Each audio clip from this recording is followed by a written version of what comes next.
নম্বর না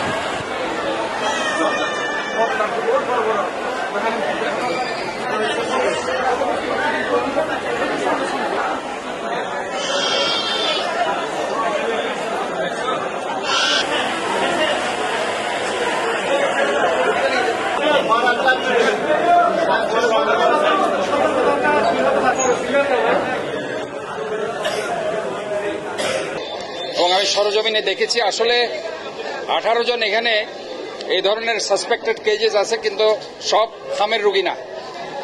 18 জনের মধ্যে 17 জন রোগী হচ্ছে নিউমোনিয়ার রোগী, আর একজন রোগী হচ্ছে সেটা হাম ডিটেক্টেড হয়ে এসেছে।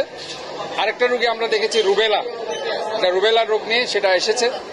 বাট ম্যাক্সিমাম রোগী নিউমোনিয়ার, এবং নিউমোনিয়ার জন্য যদি সিরিয়াস রোগী হয় সেক্ষেত্রে এখানে নিউনেটাল আইসিইউ আছে এবং পেডিয়াট্রিক্স আইসিইউ আছে এবং 20 বেডের এই আইসিইউগুলো আছে।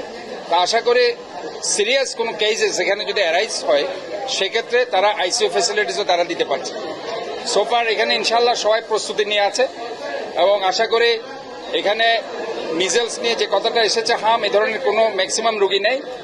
এখানে একটা রোগী আমরা দেখতে পেয়েছি এবং আরেকটা রুবেলা রোগে আক্রান্ত একটা রোগী দেখতে পেয়েছি। কাজে এখানে ভয়ের কিছু নেই।